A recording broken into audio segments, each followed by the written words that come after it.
15 years, blowing the doors off the competition. Podcasting to planet Earth. PNRnetworks.com. Calling all clowns, calling all clowns. This is JoJo. Are there any space clowns out there? You guys, will you stop fooling around? Cavebabble.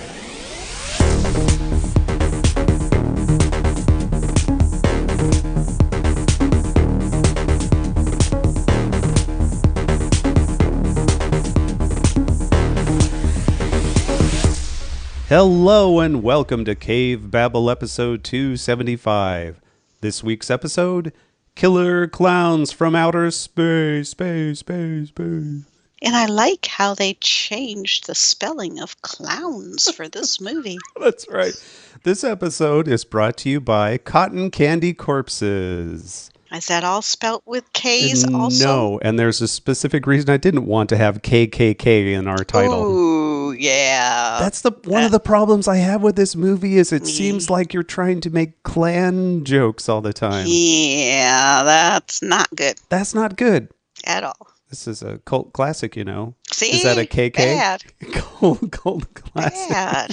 Okay, I hate this movie. I hate this movie. I hate this movie. I thought I hated this movie. This tells you what the movie is about in 2 words.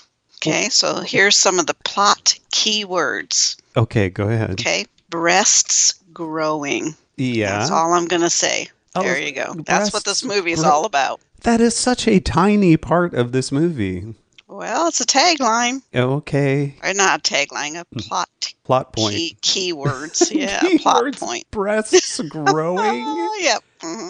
I know. Does that properly describe this film? No. Is that No. describing a specific scene or just in general all of the younger women who are growing? I had a hard time believing they were high school kids. That's classic 80s right there. Well, actually, that's 90s. That's any time, really.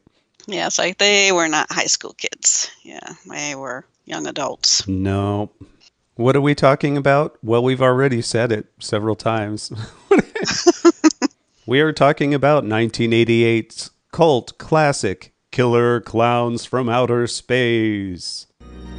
It was a night like any other night. Then something happened. Did you see that? Something different. It's no shooting star. Why here? Why now? Why clowns?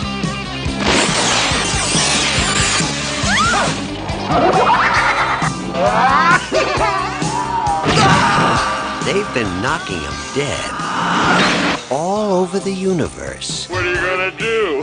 Knock my block off?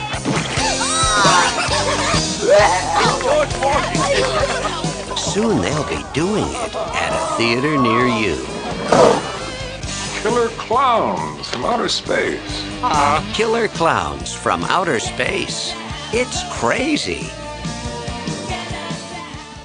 And I'm glad you clarified that, because did you know that there was a second one? They made a second one? No, they didn't. They really keep trying to make a second one. Oh, is that what it is? Yeah, Okay. that has been on again, off again for years and years and decades. And Okay. now it's a Netflix thing, supposedly. So I don't know. But sometimes that's when you ruin it. You take a cult classic and you try to make more money from it, and it just doesn't cut it. Take Rocky Horror Picture Show. That's right. There's just no rebooting that. They not rebooted, but they made a sequel called Shock Treatment, I think, didn't they? Don't know. I'm almost positive about that. Never seen it. Don't know anything. Well, I don't know much about it anyway, except that it's really bad. This movie is directed by Stephen Chiodo, and along with his 2 brothers, Charles and Edward, they were known for special effects work. Edward isn't even here right at the beginning. We have Stephen as the director, and then Stephen and Charles as the writers. No Edward. Well, he has an uncredited writing on this one. Oh. I think. They were born in the Bronx. Born in the Bronx. Is there a song that goes along with that? I don't know if there's a Born in the Bronx song. I was born in the Bronx, rode the subway every day. Hey,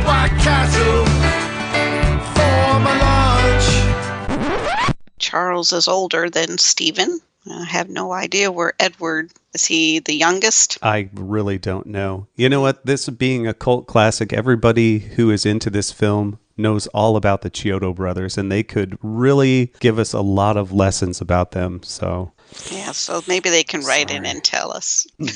We're here to talk about the movie. I should Which say, you no, go should. ahead. No, go But ahead. you should know a little bit about the director and writers. That's right. Oh, no, I'm not saying you shouldn't. I'm just saying that my experience with this is I'd seen this film before, but in watching it again, I remembered very little about it. This one had a stigma with me because having seen it years and years and years ago, I didn't like it then. And I had this, it's like Killer Klowns is kind of like Attack of the Killer Tomatoes, which I really do not like. This is, I think, much better than that. And yeah, I had totally enjoyed it this time. And it wasn't, it was barely anything like I remembered it. So Was it because when you first saw it, you were being brainwashed, and now that you're not being brainwashed, you can enjoy? what she's saying in an offhand way is that, I should say in a You belong to a veiled cult. way, that I was in a church that would not have liked this film. Yeah, and so maybe that blemished your enjoyment Yeah, of this I movie don't- at that time? I don't know. No, I don't think so, because I saw it really after that time, I would say. After the time when I would have cared, anyway, is what I should say. There you go. I may have still been in the church, but I would not have cared if anyone knew I watched it. No, I'm not quite sure what it is. Whether it's kind of like Toxic Avenger. I don't really like the Toxie movies either. And I kind of threw this into that same boat, and it's really not the same thing. Yeah, I kept waiting for this to be off the wall stupid, and it really wasn't. No, but it is called Killer Klowns from Outer Space. So. Yeah, exactly. So, I mean, yeah, the title kind of gives it away, and it just stands at a 6.2 out of 10 on IMDb. Yeah, but, what is this movie about? Killer Klowns from Outer Space. Aliens who look like clowns come from outer space and terrorize a small town. Growing breasts. Breast, that's such a small part of this film. Killer Clown should not be judged by its breasts. Oh, By wait. its breasts alone. No man shall be, no woman, I should say, should be judged by her breasts alone. Well, what was your tagline for, usually you begin with your own tag. What was your tagline again for this? This episode is brought to you by Cotton Candy Corpses. Cotton Candy Corpses. I'm surprised you didn't put it by Twerking Butts. I like the twerking butts. It's one of my... Okay, let's talk about that. Why not? The Twerking Butts. The clown makeup is pretty good.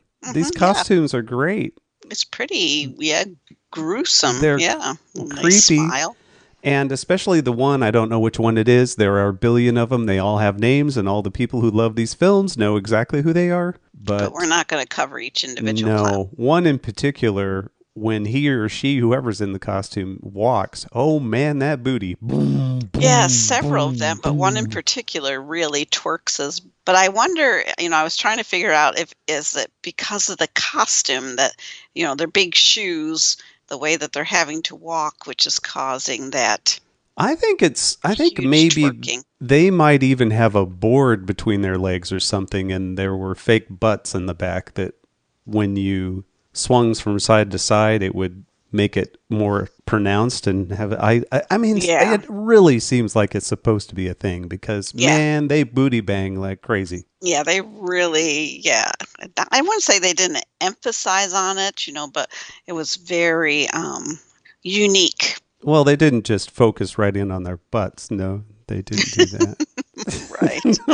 You took in the whole gruesome killing clown. Should we give a cast? I guess we should probably name a few. Yeah, we won't do the usual go through everything they've done. Right, just the type of main thing. ones.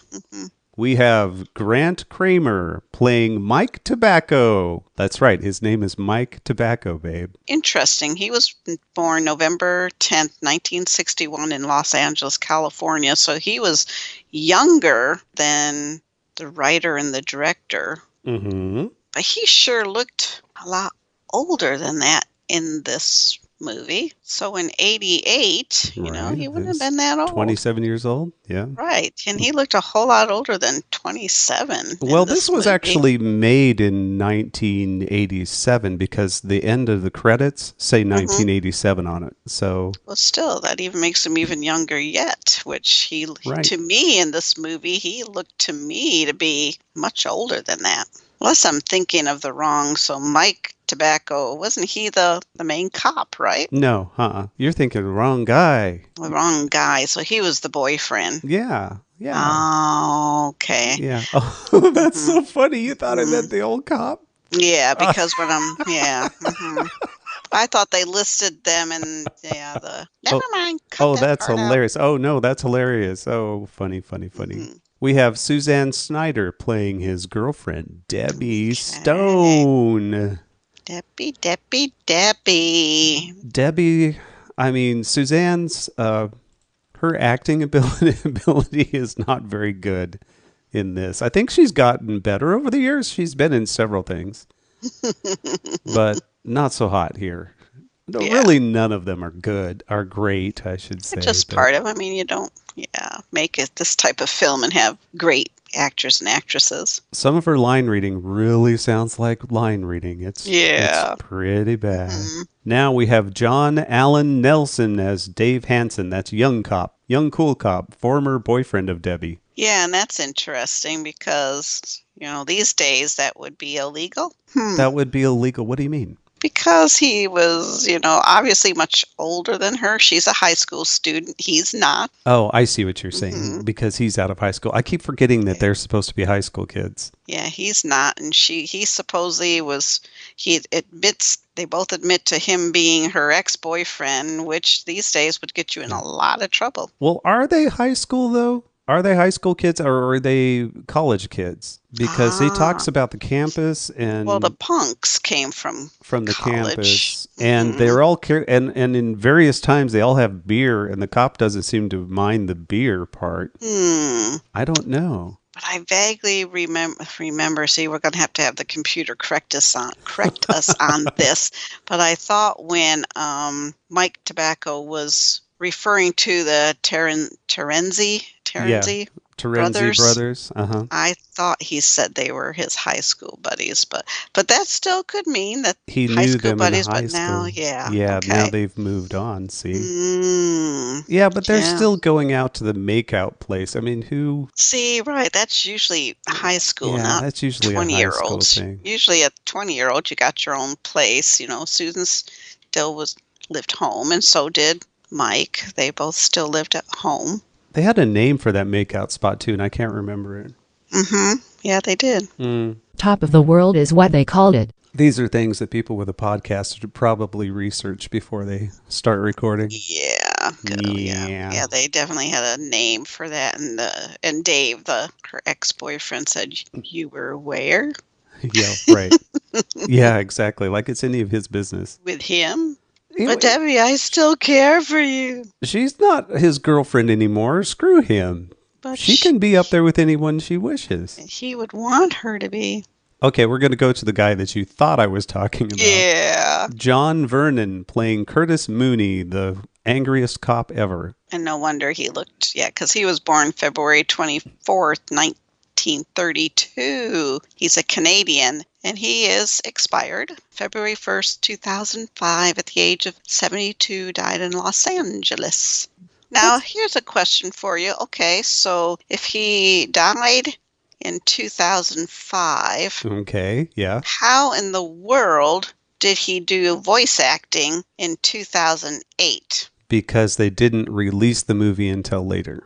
Oh, I tell you. He had already recorded the audio, and they released it 3 years later, or whatever it was. Ah, okay. There you go. That's it. That's it. All right, moving on. Michael Siegel as Rich Terenzi, one of the two ice cream brothers. And we might as well mention Peter Licassi, who played Paul Terenzi, the other ice cream brother. What did you think of them? Well, there again, if these guys were all supposedly the same age, and I was thinking high school, I thought the older one definitely... Oh, poor Biscuit. Yeah. I definitely thought the older one was too old to be both in high school or college. Yeah, they definitely. I think honestly, he looked, whichever one that was, he looked the oldest of all of them. I think. Yeah, I think it was Michael. Did it? Michael Seagull, born in Silver Spring. Mm-hmm. So when was he born? What year was he born? He was born.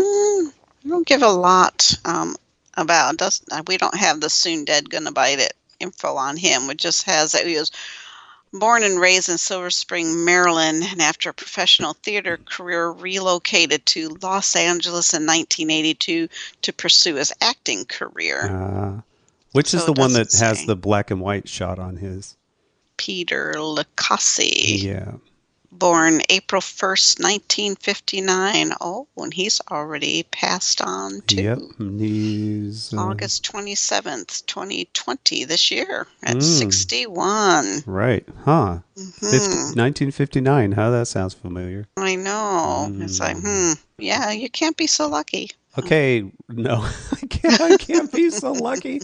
Soon I will be a single ice cream brother. Don't worry. My family all dies from weird, bizarre things.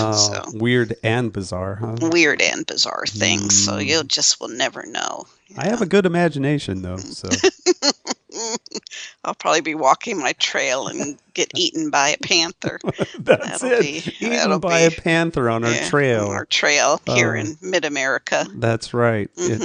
Well, rumor has it there is a black panther around out near the Run Center area. What the heck? Seriously? Oh, I love the fact that There's been black panther spottings. Oh my God. Yes, we have a crypto critter. Please let it be some ancient beast that we think it is. Let's turn it into that. If it's not now, let's make that rumor. That's a great idea. Let's turn it into We need one. We need a crypto killer critter panther here. From prehistoric times. We need our own Mothman. It's not really a crypto critter, I guess, but we need a Mothman, but we don't need the disaster that he precedes, though.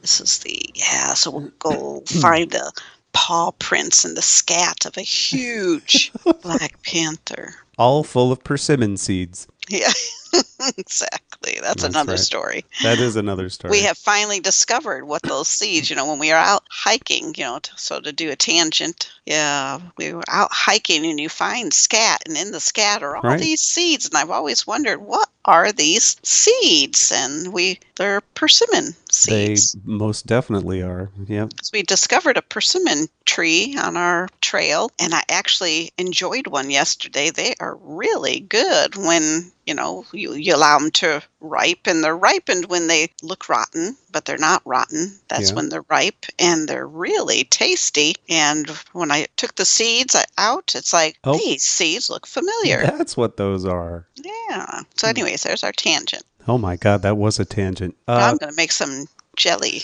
Hopefully, if I collect enough of these, try and make some persimmon jelly. Okay, next on our list. Stay tuned for persimmon jelly.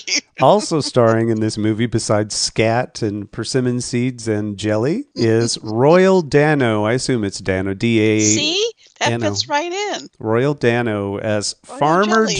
Can you let me...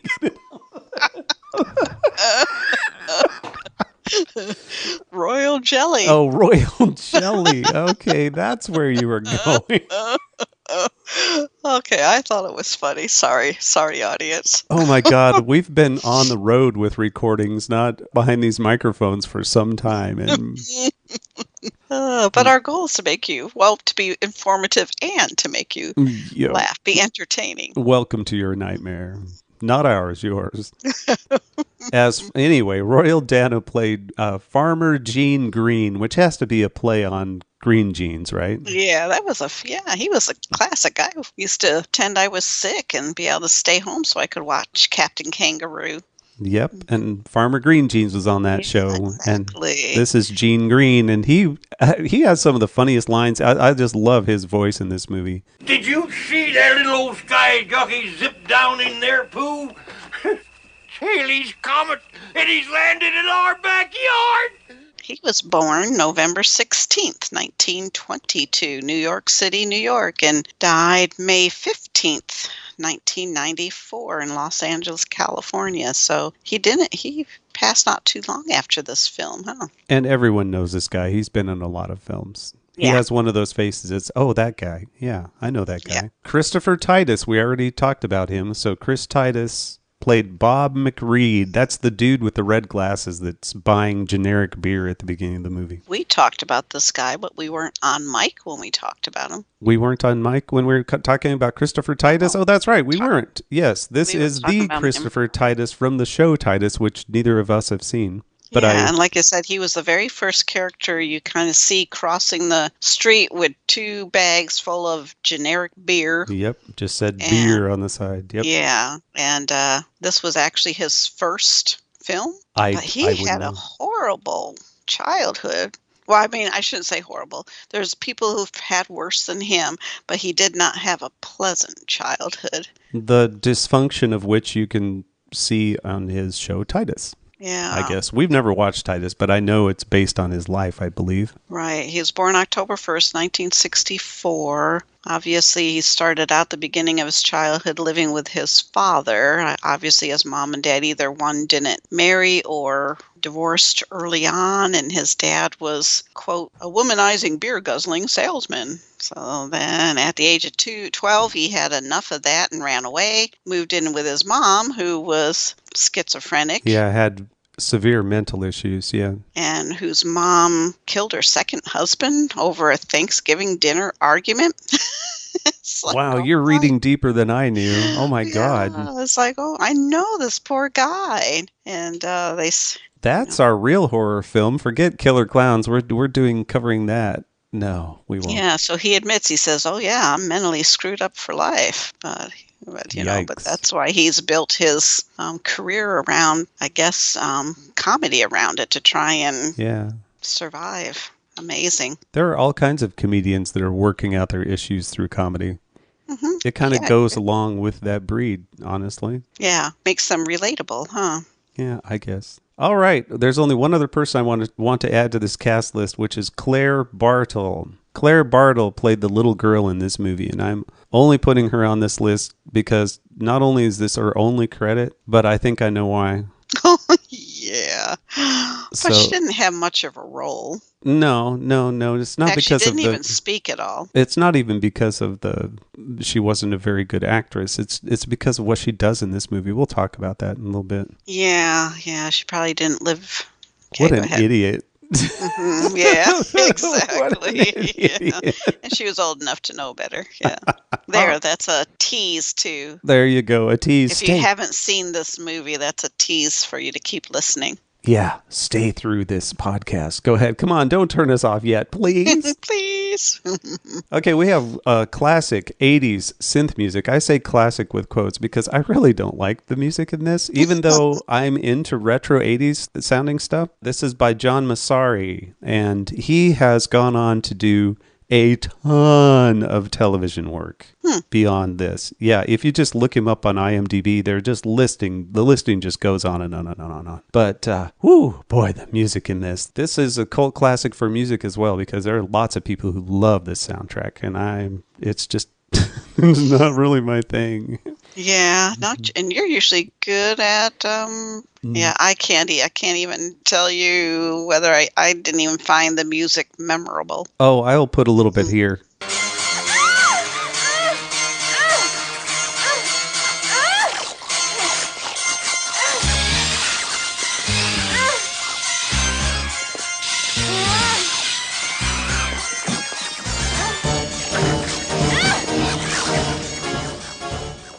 Yeah, it sounds a lot like that. And those that love this film say, yeah, we know, because it's great. After capturing clips for this show, Eric admits that he enjoys the music much more. The main theme song that actually has the title of the movie in it is sung by the Dickies. Everybody's running when the circus comes into the town. Everybody's running for the likes of the killer clowns. Run out of space. Killer clown. And trivia on that. Did you have that trivia up? Yeah, the trivia on that is it was based on the title alone, so they didn't even know the script. But also, if I read somewhere else, and I want to make sure that he originally was going to do it for his high school. There we go. The iconic Killer Klowns March was originally written by John Massari. Is that how you say it? So it's not the Dickie song, it's their march song. Oh, okay. He originally wrote it for his high school rock band Crisis. Oh. Band members didn't like it because the note of the song spelled out an F major 7th chord, which they felt sounded too much like jazz. Ah. So he plays it with a synth guitar sound, and it's the one I'll play right here.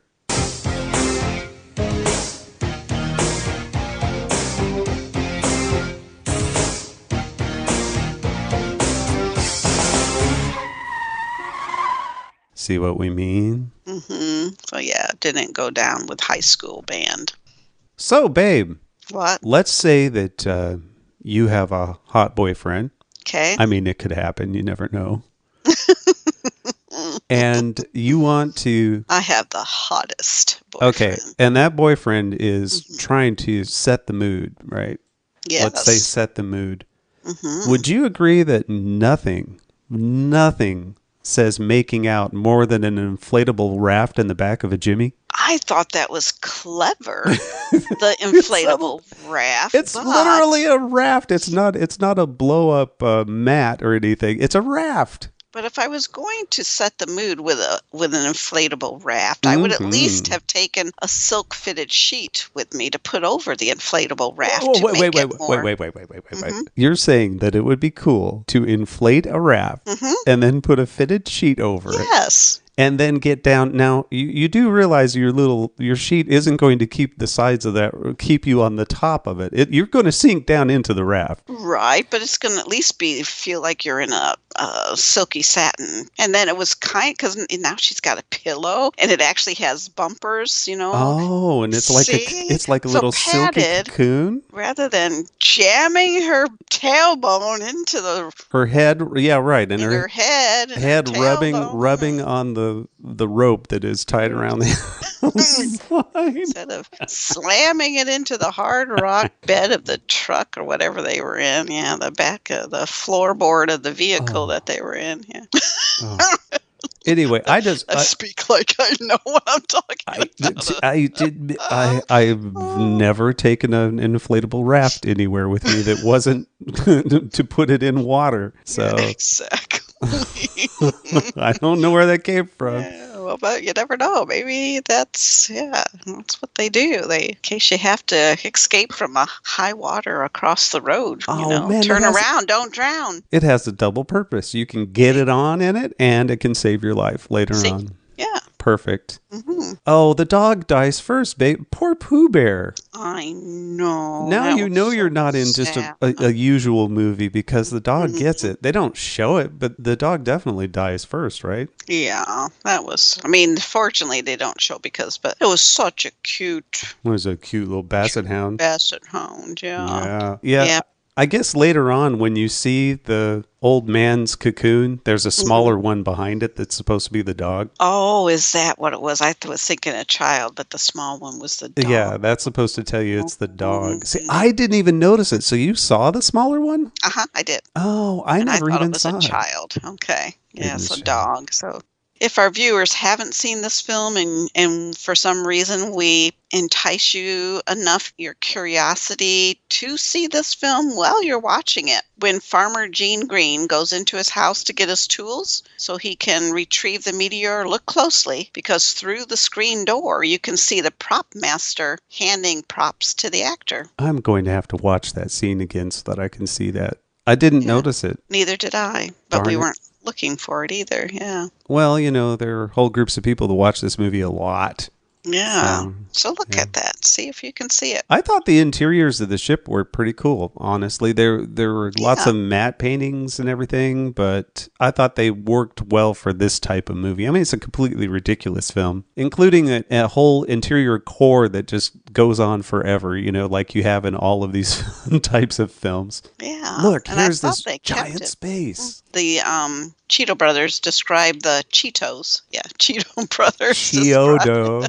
Cheetos Brothers. Cheetos Brothers. Like they haven't heard that one before. Chiodo. Oh, I know exactly. They describe this design as a combination of Memphis design and Dr. Seuss. I don't know what Memphis design is, but I definitely see Dr. Seuss. Absolutely. Including those cocoons. What is up with those cocoons? Yeah. And of course, who was it that muttered, "It looks like it was decorated by Clowns or us"? You know, the fans all hate that line. Yeah. It is kind of a dumb joke. But yeah, it is. Mm-hmm. What is that cotton candy made of? I want to know really what they if it's just that stuff like the fake cobweb stuff you get for Halloween. Is it just that stuff, I guess? Yeah, because I didn't see. I thought for sure when Dave, you know, the good cop, came upon the scene, I thought he was actually going to taste it. And I did They too. never did. He pulled it off and he had it on his fingers. I was like, he's going to eat it. He's going to eat it. And he didn't do it. And he didn't. Yeah, didn't show it. Mm-hmm. The whole inside of that Jeep was just coated with it. Yeah. Mm-hmm. And I guess in trivia, they had to have that all fixed because when it came off, it messed up the interior and they had to have work done on it before they took it back to the dealership or wherever it was they got it. But I guess, you know, so this Mike and Debbie, you know, so they, of course, took off, and we thought they were going to be the first ones finding this circus tent and, you know, the falling star because they were Alien making out ship. when they saw this. Yeah. But it was, you know, with Green, you know, farmer Green Jeans, Green jeans. I didn't catch that their relationship really, I found like oil and vinegar to me. I couldn't figure out why the two of them were even together, and the character roles just weren't jiving. And now I kind of understand why, because they were trying to do a little role reversal here on purpose, that they were making Mike the quote dumb blonde, and Debbie was not supposed to be the dumb blonde. She was supposed to be the smarter one, but she still wasn't very smart for the smarter one either. Even though they kidnapped her later on, of course, and you have to go rescue her, of course. Yeah, I just didn't catch that that's what they were trying to do. Well, if that was an intention, good on them. It didn't come across very well to me. See, right, that's what I thought too. If that's what they were trying to do, it didn't come across very well. Oh boy, Indian speak doesn't age well, does it? Do you remember that? When he was sitting on, he hops up Mike Tobacco. I just love that name. He jumps up onto the hood of the GMC and starts speaking in Indian speak. Oh my God. Yeah, that was bad. That was really bad. If I was Native American, I'd be very offended by that. But that had no purpose to it. Other than, you know, I guess the Native Americans of all people are, I guess, the original explorers of our land, and that's what he and Debbie were doing. We're going to go off and explore. So that might be why that's what it was. Mm-hmm. So what do you suppose the odds are that every time you pull a little section off of a cocoon, it's someone's face? Yeah. Of all the parts of the cocoon, every time they uncovered part of it, it was always a face, either partially oogied or okay or whatever. Mm-hmm. Other than the fact that I guess the way that the cocoon is over them, it's kind of like a gourd, you know, skinny on top, fat around the bottom. And so they always do pull off towards the skinny part up on top, which would be where the head is at. Well, but what if it was, odds would say it could be back of the head, side of the head, the ear, that's true. Something like that. That's true. I see your point. It was a face every single time. Mm-hmm. You know, part of this movie didn't make sense. Did you know? No. That the popcorn gun, we ought to talk about the popcorn gun. Of course we should. It's cool.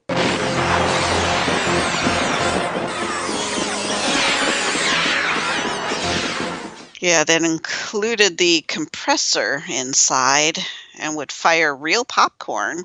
Was the most expensive prop in the movie. It cost $7,000 and took 6 weeks to build. That's $7,000? It cost more than the clown car? Yeah, I guess so.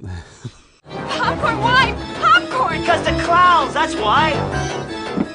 It cost more than cocoons? It was the most expensive prop. Mm-hmm. Wow. Okay, it wasn't that great. It wasn't even in the movie that much. No, it wasn't. I mean, it kind of the theme of the popcorn showed up now and then. First, I wasn't quite sure what the popcorn gun did, and later on we find out. It did supply one of my favorite little effect sequences, though, which was when the popcorn was all over the bathroom floor and the one was crawling like an inchworm. Yeah, you could see it moving. That was Poltergeist, right? That's the steak in Poltergeist. Yeah. Yeah. And you're thinking, this popcorn. Because I was thinking the popcorn, I thought the popcorn gun was like vaporized them, but no.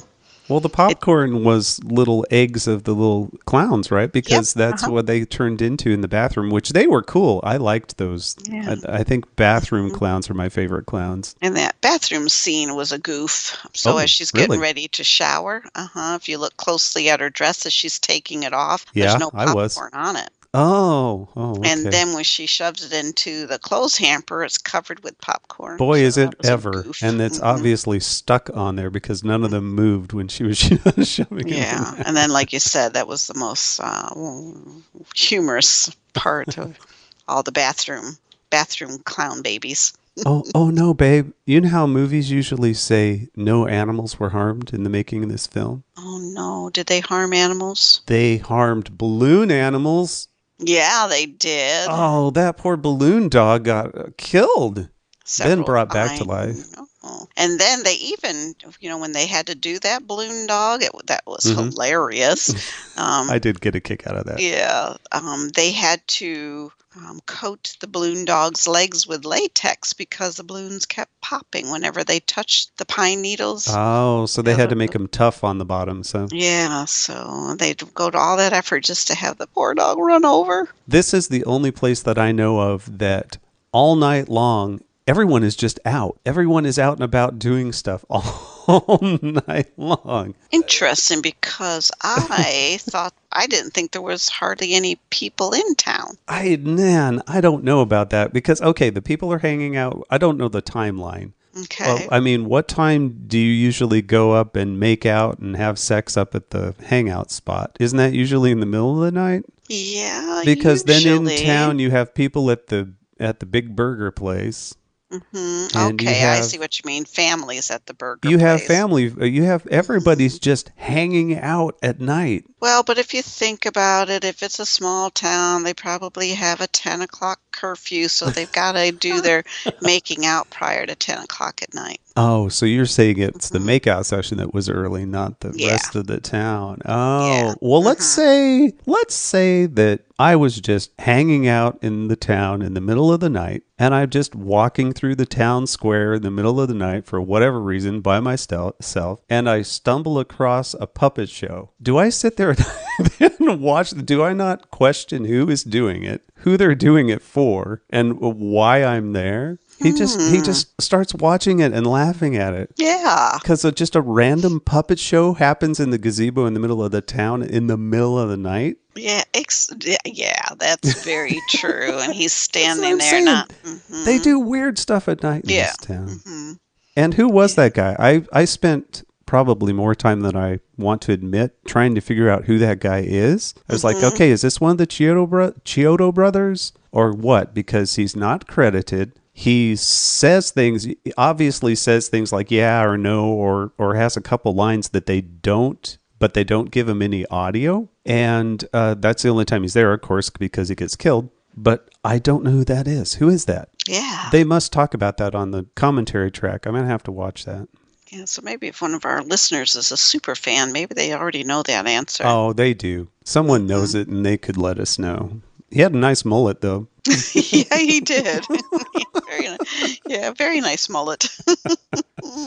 This is a PG-13 film. Okay, it's not rated R. And there are a couple scenes, well, one in particular, when the biker guy gets decapitated, his body doesn't spurt any blood. His head falls. You can see the meat at the end of it when it's in the trash can, but then his body's standing upright. Nothing is spurting out. No blood, no anything. Yeah, that small clown did a great, packs a powerful punch. And the other thing that made me know it was PG-13 was the one young woman is in a teddy instead of being topless when she answers the door. I don't know why anyone would answer the door topless, but this is the 80s. But yeah. She does come to the door in her teddy, though. So yeah, very skimpy. Yeah. But I get that's why to keep it PG. Thinking that but there again, so was Rocky Horror? What was Rocky Horror? I don't know. Because to become a cult classic, do you have to stay PG to reach the largest audience? Oh, God, no. There are all kinds of R-rated cult classics. As a matter of fact, cult movies are usually fairly extreme. At least a lot of them are. That's one of the reasons they're cult films, because not everyone gets to see them. And then they become popular in an underground crowd. Oh. Yeah. Like Evil Dead. I think Evil Dead had an X rating or something when they released it, or was not rated or something because it was so gross. Mm-hmm. And it's definitely a cult classic. Okay, I want to go back to the scene where the biker gets decapitated, okay? Okay. In that scene, he goes over and he picks up the clown's bike and he smashes it, right? He throws it down. No. The crash sound effects during that were just so extreme and stupid. And it's this little bike and he's smashing it. It's like, crash, bash. It's stereotypical car crashing sound effects. And it just threw me off there.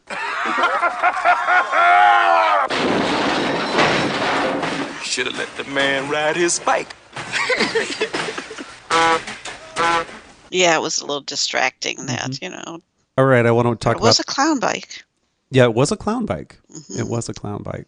Okay, I want to talk about the little girl. Okay, let's talk about the little girl. Okay, you have a family that is having their burgers in the joint at whatever time this is, in the middle of the night. And one of the creepy clowns comes up to the windows on the outside, and he gets this little girl's attention, and he motions for her to come outside, and she does it. Well, she's trying to do it, I should say. Mm-hmm. What in the world?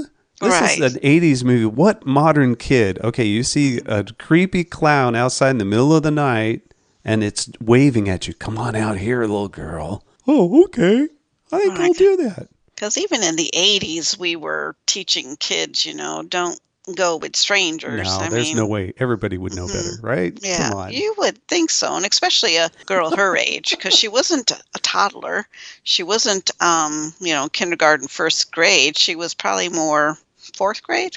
Yeah, she was definitely old enough to know better. Yeah, definitely old enough to know better. Nobody is going to be enticed by a clown that looks like that. It was so creepy. Right, and especially... kids don't like clowns. That's right. You heard but it of course, here. she was Kids a little bit clowns. older. She was a little bit older, so maybe by that age, but definitely the smaller kids, don't like clowns. But maybe, so there again, maybe she was old enough to I don't know. Not be scared of clowns. Well, at least we know why that actress wasn't in any other movies, because she didn't survive. Mm-hmm. I'm pretty sure she didn't survive.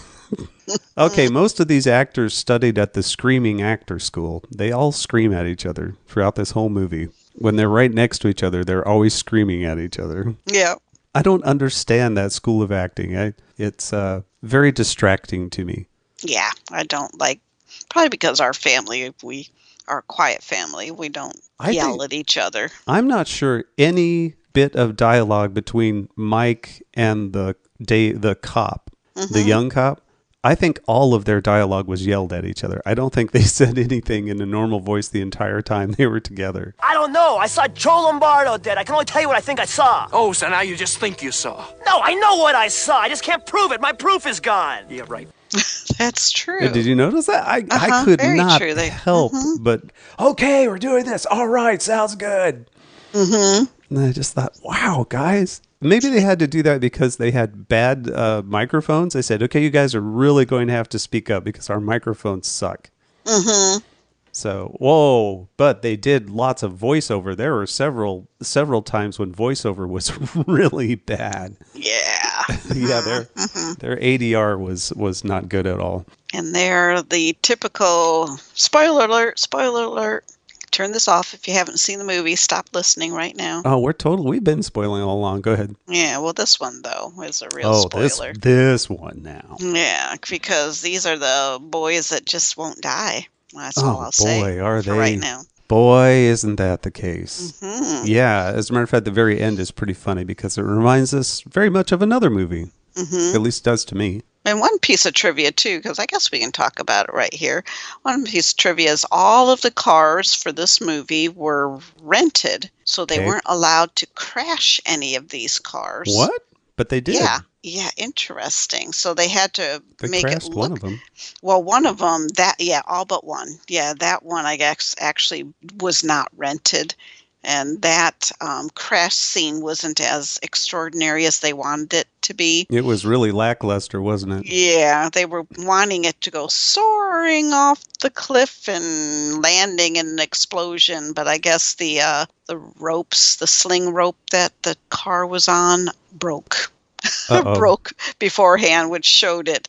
So it just lazily flopped over the side and got stuck on a tree instead of and then still exploded. Somehow it started on fire. Yeah, and that whole sequence was supposed to be a prologue. It was supposed to be shown at the beginning, opening of the movie, but then they decided, because it was all supposed to be all part of that guy was, again, making out with his girlfriend, and she denied him, and he got mad and drove away, and so was the first guy that was shown being killed by the clowns. But I guess they didn't want to reveal the clown yet at that time. Yeah. Making out has a lot. It happens a lot in this movie. I mean, even the clown's puppet show is the guy trying to make out with the other clown. Yeah, and what was funny, so that the clown puppet show, that's right. The puppet show. Mm-hmm. I was thinking later on of the bad cop who was turned into a puppet. Oh, yeah, that was great. Yeah. I like that. Because that actually was foreshadowed. There was a foreshadowing of that when, when? Dave leaves to go with Mike and Debbie to investigate their story about the clowns. Moon, the bad cop says, "Go ahead, Dave, make a dummy out of yourself, but you're not going to make a dummy out of me." Oh, I didn't even think about it. Yeah. Oh. And I didn't even put two together until I was reading the trivia. It's like, oh, of course. Such a clever movie. The best movie ever. Yeah, clever. So if you hear a weird sound coming from a dumpster, okay. Yeah. And you've just you've put trash in it and you hear weird noises coming from it. The best way to investigate it is to put half of the top of your body into the dumpster to look in there. Mm-hmm. Just because the script says that you need to be in that right position so you can get pulled inside, right? Yeah. Would you even? I wouldn't even look. I would just presume they were rats. Yeah. And I would just say, okay, the rats are doing their thing, and on I go. Really. Really, what you'd say is, I threw the trash away and I make $5 an hour, so I'm going $5. Probably wasn't even then that much back then. Yeah, probably wasn't even that much back then. Yeah. Though there again, part of me, being the healthcare worker that I am, I would probably think, oh, is somebody hurt in there? Yeah. Did somebody try to deposit the results, their inept results of attempting to murder someone? And does the person need help? See. Can you repeat that again? That sentence was great. I loved that. That's what would go through my mind. Throw away the trash. Oh, murder! No, but you didn't say murder. It was pretty funny the way that you said it. I like that. Oh, that just kind of randomly came out. I don't know if I could repeat it. I know, it was pretty funny. Anyway, just rewind and listen to that again. It's a classic. Yeah, good. That's pure gold, everybody. Classic. Cavebabble cult classic. The scene with the puppet, not the puppet, the shadow puppets was pretty funny. I got a kick out of that as this clown is doing increasingly, ornate things on the wall, shadows on the wall. But at one point, when he does a couple of them, he does like the bunny, and then one guy boos. Boo! Oh my God! He's like, boo! And I'm like, what? Really? I was thinking, it's a typical bunny. Anyone could do a bunny. Yeah. Who? But then it gets. Who boos shadow puppets? Oh man! Oh, that old one. I've seen that before. Anyone can do times. Yeah, bunny ears. It's a clown. It's the one thing we all can do. Come on, you can do better than that. Look, a clown right there. There he is. I told you. You get out there and shoot him. Get him, Dave. Kill him. Just hang on. Calm down. Let me check this out. Yeah, I don't know. I always go for the crocodile when I go for mine. Oh, yeah. Oh, the classic crocodile. And if you Classic crocodile. and if you Or is it a dog with no ears? Yeah, I think it's I'm doing it right now. So if everyone could see, I'm doing I don't know. I can kind of do a bump and it's either a crocodile or a dog. Yeah. Oh, may I suggest the addition of 3 of your fingers curled inward to make teeth. It makes the teeth of the crocodile. Inward. Put your thumbs together. I was only using one hand. You're wanting me to do 2 hands? No, you do 2 hands. You put your hands together like you're clapping. Now open them up and keep your thumbs next to each other. Keep your index fingers straight ahead. Now curve your middle finger, your ring finger, and your pinky finger of your right hand, which is on the top. Curl them down like teeth, and then shine that on the wall, and you get teeth on your crocodile. Oh, there you go. Look at that. Mm-hmm. You can even move its jaw. Yep, you can even move its jaw. There you go. The more you know. You're one of them, aren't you? You didn't go back into outer space. You're one of the killer clowns. Okay, so if you're stupid enough to try to sell ice cream in the middle of the night. Ice cream, we brought our goodies here to you. A tasty treat for while you screw. Let's take a break. Cool off those hot lips with our tasty frozen fruity bars, icy wicies, fudgy wudgy bars, and everyone's favorite frozen delight, the Lick-a-Stick. Jeez, what the? Get out of here, you morons! Hey, take your ice cream and get lost. Oh, yeah? Quiet down. So you don't want any ice cream? Well, you're not getting any. Wow, but they're trying to get laid. Yeah, they were, but they were selling ice cream in the middle of the night. I think that you sell that ice cream to the little kids like the girl in the burger joint because she'll come out, right? She'll come out and buy. They can get arrested. She will totally buy your ice cream. Yeah, I that's promise. True. Yeah. They were trying to sell the ice, but that's not why they had the ice cream truck. I know they were trying to get laid. I get it. So think back. Okay, you're in high school. You're at the age where you're making out. Mm-hmm. Are you really attracted? I know that Courtney and I just had this talk the other day about the creepy ice cream truck that comes through our neighborhood and how she's surprised that this guy sells ice cream at all because he's an angry man. and he so drives quickly through the neighborhood. He doesn't even drive slowly. Well, when you drive... Go ahead. No, go ahead. I'm surprised he sells any ice cream. Right. In fact, she described a scene. What she witnessed was a mom and a dad and his 2 girls chasing after the ice cream truck to try and buy some ice cream. Dad on a motorcycle, the 2 little girls running behind, and she was appalled, of course, because the little girls were really little. That's the best thing ever. Just cruising neighborhoods and going just fast enough that no one can get ice cream. Yeah, but Dad finally did obviously catch up with the ice cream truck because then he's coming. This is what really bothers her because he comes back with just one of the kids on the back of his motorcycle with her enjoying her ice cream. But where was the other one? Well, you have to trade something when you don't have any money. I know it really bothered her because where was the other girl? I know. Okay, I'm gonna go back to this movie called Killer Klowns. Oh. We got off on a tangent again. Sorry, listeners. Oh no. That's half of what they're here for, right? That is why you're here, right? What happens in the day in the life of people? Continuity error. When the bad cop gets sprayed in the face, all over his face, his desk doesn't get wet. The next scene, as he's walking around the desk, there's no water on it at all. Not that I saw, anyway. Well, it wasn't intended to get his desk wet, just him. Also, I did learn something in this film. What? If you need to answer the phone at the police station, you just feel free to park on the sidewalk. You just come up and park right in the middle of the sidewalk and run inside and answer the phone. Yeah. Do cops do that? Do cops park on the sidewalk? Unfortunately, they do. Unfortunately, and they do. Sometimes they have negative outcomes when they do that. Oh, they're just so known for that, those cops parking on the side. There you go, you cops, and you're parking on the sidewalk? What were you thinking? Yeah. Oh, and speaking of which, right after that scene, after he goes and answers the phone, he goes back into the cells area, back into where the cells are and everything. And that entire time, he doesn't turn on any lights in the department. There's no indication of anything's wrong with the electricity or anything. But he doesn't turn on any lights. He's walking around with his flashlights, and all I thought was, oh, he's seen the X-Files.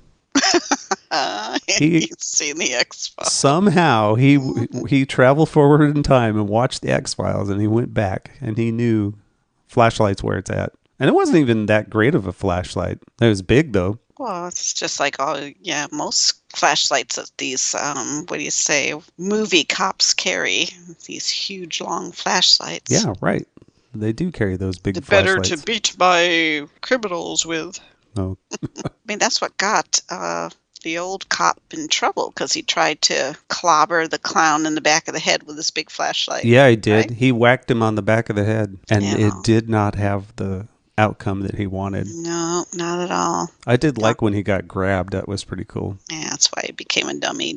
What a dummy he was. He sure was a dummy, wasn't he?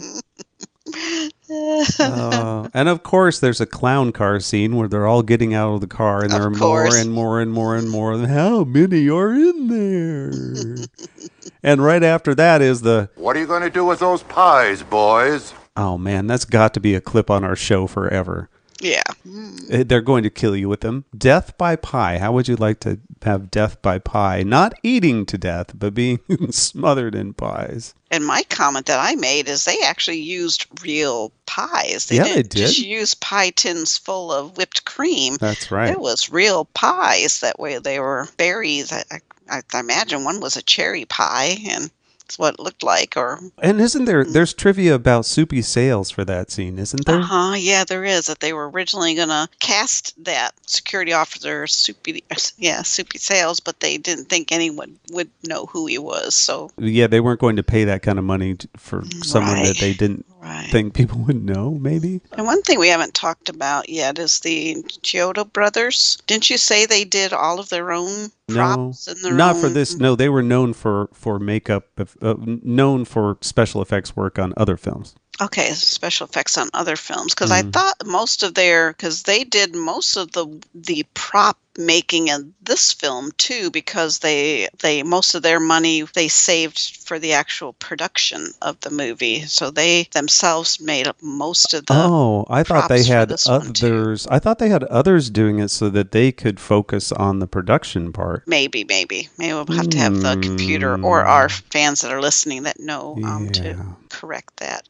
Yeah, but there was supposed to be one portion of this film that was stop motion, and then they didn't do stop motion. They did a suitmation. They did rubber suit. No, It wasn't suitmation. Because there was somebody in the suit. Yeah, in a suit, a giant suit like Godzilla movies. Right, in a suit with a small set. Mm-hmm. Yeah, and somebody was the giant king clown ended up being Clownzilla, was played by one of them.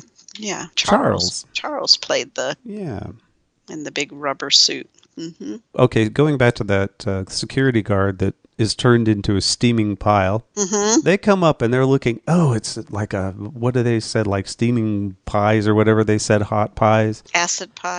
Pies or whatever. Well, that's what they were supposed to be, the acid pies. And they're looking at it and they're just about to touch it. They're wondering what it is. Meanwhile, right at their feet is a skeletal arm with a huge flashlight in it. Right. And they didn't even notice it. Until finally someone said, and then they reveal it. You had to have been pretty much standing on it at that point. Mm-hmm. That's okay. Hey, babe. What? Don't push the red button. What happened? What did you do? I didn't do anything. Yeah, when they're telling everybody. You knew that was coming. Yeah, you knew they were going to push the red button. It's predictable. A classic. Isn't there a skit with the red button where you pass it down the line? Don't push the red button, pass it down. Don't push the red button. Yeah, whatever. Okay, I think all deadly alien creatures in all movies should have to feed through silly straws. Yeah, we saw that, and I don't know if all of our listeners remember silly straws. We had silly straws. I think they must still be able to get those at carnivals and stuff, right? Silly straw type of things? I don't know, because they're awful hard to clean, but yeah, I don't know if you can still get silly straws. I'm pretty sure I only remember having a knockoff silly straw that only did like 3 or 4 loops, very small loops. And well, yeah, same here. Ours was nothing like the silly straw that was. Yep, you can still get silly straws. Of course you can. You can still buy crazy straws. Crazy straws, not silly straws. Crazy straws. Crazy straws. You know how much I would like to go back into all of my favorite creature features, like the Alien movies, and have them feed with silly straws or crazy straws. Mm-hmm. That would be so funny. Mm-hmm. Oh, so funny. Have them all get their refuel through a crazy straw, silly straw. Hey, babe, someone stuck a graboid on the end of a fire pole. A what? A graboid, the creatures from Tremors. That's what it looked like, right? The worm down on the end of the pole, with the mouth, that fire pole. They were going to slide down the fire pole, and then they saw that there was a monster on the end of it, munching it up. Oh, see, I was thinking of Star Wars with sand creature. Dune, like the Dune worms? Yeah, that did look like a Dune worm, didn't it? Mm-hmm, that too. But yeah, now that you said Tremors, my mind went to the Dune worms. Mm-hmm. Mm-hmm. And it does look more like the Dune worm than that. But or the animated one in Beetlejuice, the animated critter worm in that one. Oh, yeah. And my final note is the Indiana Jones School of Survival taught us how to hide in a freezer. Yes. There you go. Nuke the fridge. The brothers survived the end crash and explosion of their ice cream truck by hiding in the freezer inside. Mm-hmm. And they were just fine. Yep, it saved them. Yeah. Now, originally, they had a different ending on this, and test audiences didn't like it, or whoever didn't like it, so they changed it to a more upbeat one where everyone lives. Yay! Because they were all going to die, huh? I think the cop was going to die in an explosion at the end. Oh. And they all lived. Yay! An Americanized ending. Mm-hmm. Americanized. Of course, these days, it probably American ending is kill everybody. Okay, and that's all the notes I had. I found where it was filmed and all of that and promptly forgot about it. Well, I've had just one little tidbit of trivia, which is why we chose this film because we're getting close to the All Hallows Eve celebration. Yeah. And the first day of recording the music score for this movie took place on Halloween, October 31st, 1987. Ah. Mm-hmm. Watsonville, California. That's where this all takes place. Not where it takes place, but where they filmed it. Most of it. But there was one scene that they filmed in the Van Nuys parking lot. And they also, as a matter of fact, it looks like as of this site I'm at, and as of 1998, oh my God, so much of it looks the same. They just have different businesses there, but they look so much the same. And the Goodwill store is still a Goodwill store, or was back then. Funny? The Center Park with the gazebo looks the same, pretty much the same. So that's where the amusement Santa Cruz Boardwalk. Yeah, Santa Cruz Boardwalk was where they filmed the scenes with the amusement park stuff. Okay. Yeah. Mm-hmm. With Hot Dog on a Stick, which was also featured in The Lost Boys, by the way, just a year before. Oh. Hot Dog on a Stick. It's a classic. Try it today, please. So I have to say this was completely different. Not completely different. This was a lot different than what I remembered. I enjoyed it much more this time. Mm-hmm. And I can see why it's a cult classic. It's honestly, it's fairly inoffensive. Watch it. I do have one question for you. I would love to answer it because I have bad answers all the time. Why? Why did the clowns put Debbie and the other women into giant balloons rather than into the cotton candy cocoons? I was assuming it was a weird reproduction thing. Right. They were going to use them to breed, right? Yeah, one person's answer says Debbie and the other women are put into balloons to keep them fresh for later in order to eat some of them.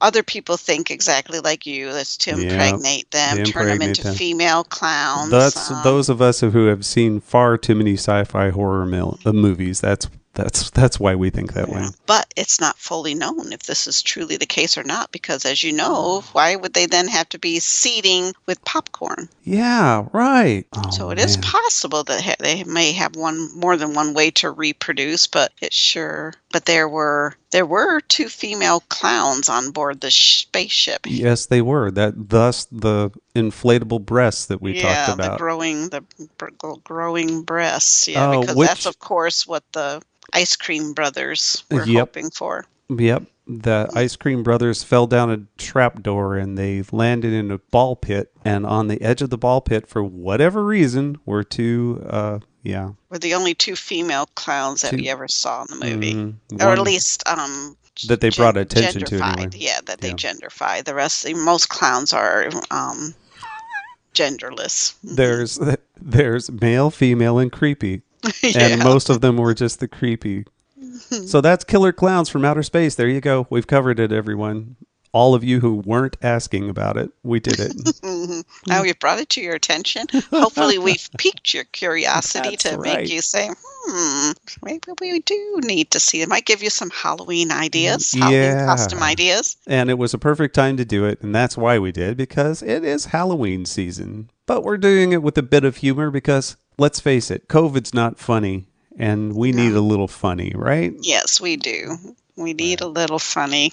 If you'd like to share your thoughts on Killer Klowns or any other kind of circus, Killer Carnies. Oh, Killer Carnies. Killer Carnies. Do you like clowns? Do you not like clowns? Yeah. Yes. Are you scared of clowns? Do you love clowns? Whatever. Can you make balloon characters? Can you? Or shadow animals on the wall? Have you ever seen a puppet show in the middle of your park? In the middle of the night. In the middle of the night. Only only the personal ones in the middle of the night, the private viewings in the middle of the night, private shows. Have you ever had your own puppet show? Yeah, private puppet show in the middle of the night. Have you participated? Don't answer that question. Have you ever put on a puppet show? And if so, would you like to for us? That would be funny. We would like that. So if you have any puppet shows, we would love to hear from you. Cavebabble@gmail.com.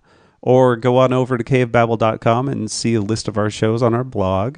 You may also join our Facebook group, Cavebabble Podcast. We just had someone asked to join not too long ago, and I accepted him, of course. Yay, welcome. Welcome to the fold.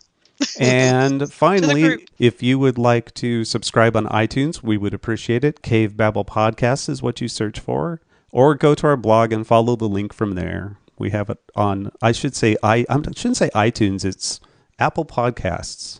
We would love that. And if you like what you hear, or even if you don't like what you hear, go ahead and give a review on there. We would appreciate it. And that's about it. No more clowns for me. Same here. That's it. In fact, I am not dressing up as a clown for Halloween. No, me neither. I think I'll go clownless this year, like every other year. Well, I come close to being a clown sometimes. I usually was, for a couple of years, dressed up as a court jester. But not this year. Branching out. I came close to being a clown once.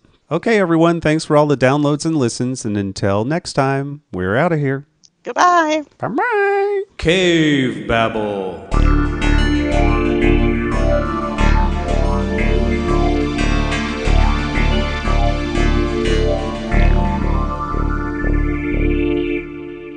Killer Klowns from outer space.